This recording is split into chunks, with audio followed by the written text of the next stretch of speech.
Chapter 4, Law School. Ruth didn't shine at everything she tried.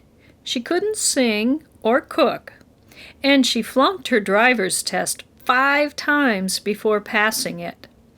But at law, Ruth proved to be a natural. Soon, she stood out in her class as a star student. That wasn't the only reason she stood out at Harvard Law School in 1956. It was also because she was female. There were only 9 women in her class and more than 500 men. None of the teachers were female. Harvard Law had only started accepting women students a few years earlier. The large classroom buildings still had no women's bathroom. Ruth sometimes had to make a mad dash for a makeshift restroom a block away. Being the only girl in a class was hard, especially for shy Ruth. She felt like she was always on display. Even worse, she was afraid of giving a wrong answer. That might make men think women were unfit to become lawyers. Almost all of Ruth's classmates, men and women, were single. They had nothing else to do but study day and night. Ruth had a toddler at home to care for. Even with Marty's help, she couldn't afford to waste a minute of time. This was her routine. 8:30 a.m., leave for school when the nanny came, attend classes and study all day. 4:00 p.m., return home for baby time, change diapers, read storybooks to Jane, and play silly games. 7:00 p.m., put Jane to bed, then hit the books. Did motherhood hold Ruth back at Harvard? Not one bit. Time with her child cleared her mind and gave her energy to study hard later.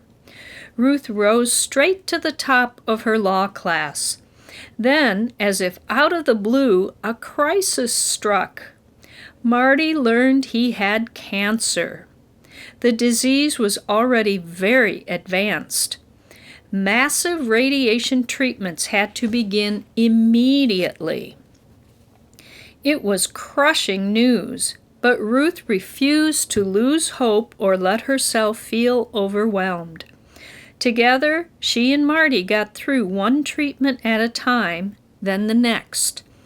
The treatments made Marty so ill he couldn't attend classes. So Ruth asked Marty's friends to share their class notes with him. Then, after tucking Jane into bed, Ruth typed up the notes for Marty. She also typed his papers and took over his share of household chores. It was long past midnight before she found time to tackle her own law school work. A juggling act like this was nearly impossible to keep up. Something had to give. For Ruth, it was sleep. She grabbed only a couple of hours of sleep before the alarm clock rang in the morning. This routine became a habit for her.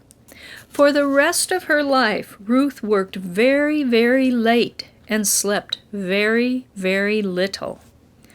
Against all odds, Marty beat cancer, and he graduated from Harvard right on time. A large law firm in New York City offered Marty a job. That meant Ruth faced a tough choice. She either had to leave Harvard Law School in Boston or stay there without Marty. In the end, it was most important to Ruth to keep her family together. So she spent her last year of law school at Columbia University in New York City. In the spring of 1959, Ruth graduated. All her hard work had paid off. She tied for number 1 in her class. At graduation, a 3-year-old in the audience watched as Ruth received her diploma. Suddenly, the child stood up and yelled, "That's my mommy!" Of course, it was proud little Jane Ginsburg.